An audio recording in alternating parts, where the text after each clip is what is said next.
Et bonjour les amis Turfis, c'est Simon, et oui, je vous présente le pronostic du jour avec 4 tuyaux et ma sélection. On pense au petit pouce, bien évidemment, comme tous les jours. Merci à ceux qui le mettent, vous êtes vraiment les meilleurs. Allez, c'est parti pour le quintet de ce mardi 19 novembre. Nous sommes à Chantilly, ça célèbre PSF. Attention, chers amis, j'espère que vous êtes bien installés, que vous avez de quoi noter les infos du jour, et que vous êtes en forme. Il va falloir l'être, parce qu'en plus, une condition change. Aujourd'hui, on a déplacé l'open stretch. Et oui, ça va être donc un peu plus ouvert dans la phase finale. Est-ce que ça va profiter à certains chevaux? Suivez mon regard, les attentistes vont pouvoir enfin faire l'arrivée à Chantilly sur ce parcours de 1600 mètres de la PSF. Ouais, rien n'est moins sûr. Bref, on verra bien. En tout cas, on va déjà étudier ces 16 chevaux, les amis, dans l'ordre du programme, avec Petit Pedro qui a gagné le quintet référence, hein, s'il en est, puisque ce quintet s'est déroulé sur le tracé du jour, et il y a à peine un mois, avec la corde 2 ce jour-là, Petit Pedro a pu musarder et trouver le jour en n'étant pas trop loin.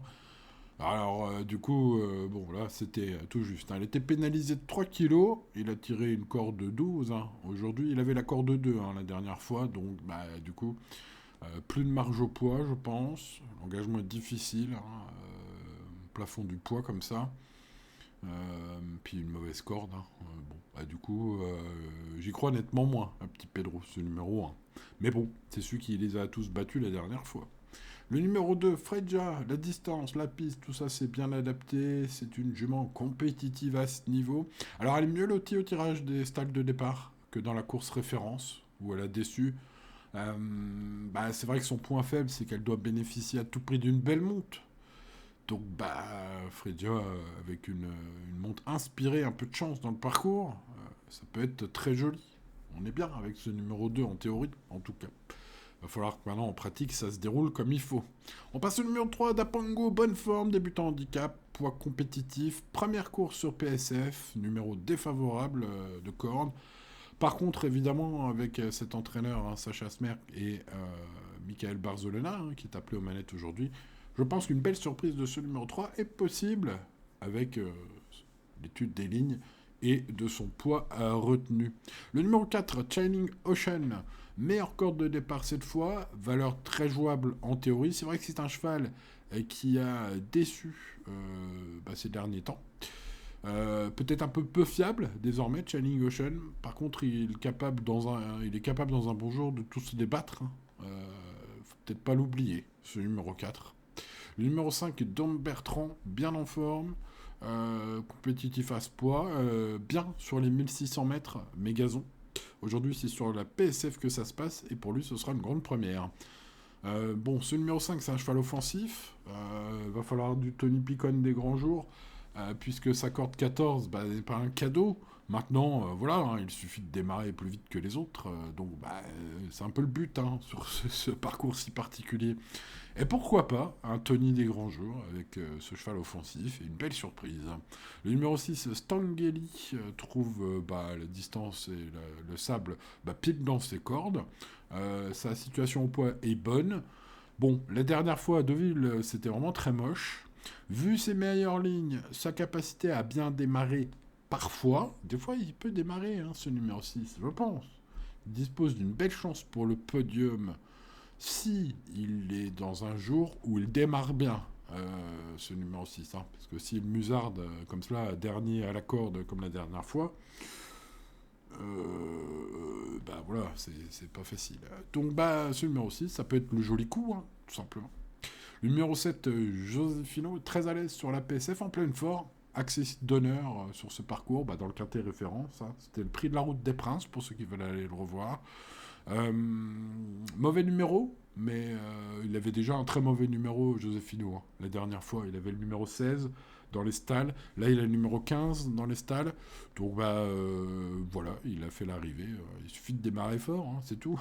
Il avait démarré en trombe la dernière fois. Il peut rééditer l'exploit aujourd'hui s'il démarre en trombe. Voilà un bon candidat théorique en tout cas. On passe au numéro 8, Allen, qui montre des progrès après une très longue absence. 2 courses dans les jambes désormais. Ultime sortie prometteuse. dans le tournoi référence, hein, une fois de plus, une bonne course référence à étudier, qui était, donc je le répète, hein, le prix de la Route des Princes, pour ceux qui veulent se faire une idée de ceux qui ont le bon, mauvais parcours, etc. Mauvais numéro de corde aujourd'hui pour ce numéro 8. Alors, en résumé, tous les feux sont au vert foncé, voilà, sauf sa position de départ. Bon. Allez, on passe au 9, Pertusato. Forme excellente, 2 succès, de suite, magnifique. La dernière fois, l'impression visuelle de toute beauté, il a refait les champs de course à Deauville. C'était magnifique. Bon, pénalisé au poids, ça commence à faire lourd. Tracé du jour moins propice aux attentistes. Sauf si l'open stretch fait l'effet escompté, hein, d'équilibrer les chances entre chevaux offensifs et chevaux défensifs. Bon, on monte de catégorie. Voilà, malgré quelques contraintes assez nettes, c'est pas impossible complètement, ce numéro 9. Bon. Le 10, Calad Bolg. Ce numéro 10, qui affronte ses aînés. La tâche se complique. Dernier du prix du Pays de Bray lors de son ultime sortie. C'était une course un peu référence aussi, un peu moins que l'autre, c'était à Deauville. Mais normalement, il est peu compétitif. J'ai sur ses lignes avec les jeunes. Voilà, je n'y crois pas trop. Voilà, en résumé. Le 11, le Freinet, bonne rentrée après castration. C'est venu un Hongre, le Freinet. Des progrès sont attendus, j'ai cru comprendre. C'est le tenant du titre. Bon, ça se respecte, il est de retour à la valeur de sa victoire, hein, pratiquement, à 500 grammes près. Donc, ceux qui jouent la théorie, ils vont l'adorer. Maintenant, Gianluca Bietolini, s'il attend des progrès de son cheval, indique quand même qu'il n'est pas encore à 100%. Donc, ce cheval, c'est la première chance théorique pour ceux qui font les valeurs, l'aptitude, et tout ça et tout ça. Mais le doute subsiste sur sa forme, le retenir ou non demeure donc une affaire d'impression personnelle. Si la vôtre est plutôt de ne pas faire confiance à Gianluca Bietolini, vous mettrez ce 11. Si vous faites plus confiance à son entraîneur, entre guillemets, vous ne mettrez pas forcément ce 11 à boire. Hein. Il y a du pour, il y a du contre. On passe au 12 à Belaref, qui évolue sur le tracé de sa meilleure performance, de la meilleure performance de sa carrière. C'était en date du 2 mai, devant un certain Terre de Guerre. Hein. Terre de Guerre qui a fait son petit chemin dans les gros handicaps. Alors depuis, il a beaucoup déçu à Belaref. Il revient à une valeur 36,5, qui est beaucoup plus jouable. J'en fais un peu placé à très belle cote, ce 12. Voilà, pour les champs réduits. Le 13, Starrock, en forme, compétitif en théorie, présenté de manière plus rapprochée cette fois. Ça pourrait tout changer peut-être par rapport à la dernière fois. La distance est limite. Il a été très décevant, je trouve. Certes, il a été 5e de la course référence, mais avec l'accord de 1 et un bon parcours. Je pense qu'avec sa bonne corde aujourd'hui, et surtout cette deuxième course dans les jambes désormais, et une course plus rapprochée, rachat, tout simplement possible. Hein. En plus, il va être à cote bien sympa. Ouais, allez, on tente. On passe au 14, Akishtash, bonne corde de départ, 3 accessibles d'honneur d'affilée, donc c'est la forme, la régularité incarnée. Il vient même de devancer un certain Joe Spirit, les amis. Hein. Joe Spirit qui ensuite a gagné un quintet. Donc sur gazon lourd, rien à voir avec aujourd'hui, c'est vrai, mais d'un point de vue valeur pure, c'était une performance de toute beauté. Niveau plus élevé que ses standards habituels, retour pour le ski du sable en tout cas, il semble avoir beaucoup moins de marge sur cette surface. Bon, j'adore ces lignes récentes, vous l'avez compris. J'aime beaucoup moins ces tentatives infructueuses dans les quintés, puisque dans les gros handicaps comme ça, il n'y a pas de bonne perf. Il y a du pour, il y a du contre encore, hein, pour ce 14. On passe au 15, Koslovska. Sachez-le, elle va partir au Hara et changer de carrière après ce quintet. Donc, gagner ce prix de Beauvais, ça enrichirait encore plus son pédigré. Hein, ça pourrait être bien pour l'élevage. Bon, elle a déjà gagné un quintet, donc en gagner un deuxième, c'est toujours mieux, mais c'est pas non plus le... Voilà...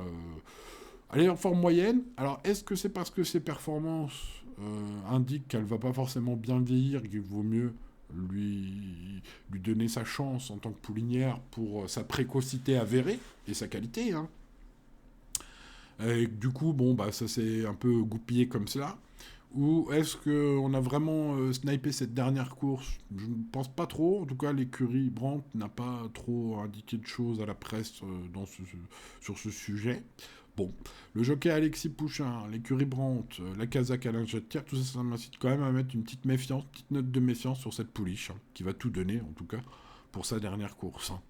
Le numéro 16, Murciano, l'écurie Nicolas Le Roc, est en forme. Hein. Donc ce 16 dépend d'une écurie en forme. C'est un peu son point fort, un peu le seul, peut-être. Bon, à voir, en tout cas, la dernière fois c'était trop offensif. On change 2-3 trucs, hein, j'ai pu comprendre, dans les déclarations que j'ai pu lire, notamment sur Equidia. Vu l'échec, hein, la dernière fois, on va tenter de venir plutôt de l'arrière aujourd'hui avec ce 16. Bon, il n'a pas trop de marge, je demande à voir, c'est un lot relevé. Il est à la corde de 16 en plus, donc voilà, ce 16. Je demande à voir, je suis pas très, très convaincu par son papier, en tout cas, vous l'avez compris, je pense. Bon, passons au prono, les amis. Star Rock, quel coup de poker incroyable en base, hein. Je le dis, je pense qu'il peut faire mieux. La dernière fois, il m'a un peu déçu, malgré un bon parcours. Aujourd'hui, le cours plus rapproché, ça peut tout changer, je l'espère, puisque j'ai gardé premier en tout cas. Derrière, Freja, alors bon, Freja, voilà, hein, compétitive à coup sûr hein, dans ce lot, ça, il n'y a pas grand monde pour l'inquiéter. Maintenant, il faut le super parcours hein, pour Freja. On est mieux loti dans les boîtes cette fois-ci que la dernière fois dans la course référence.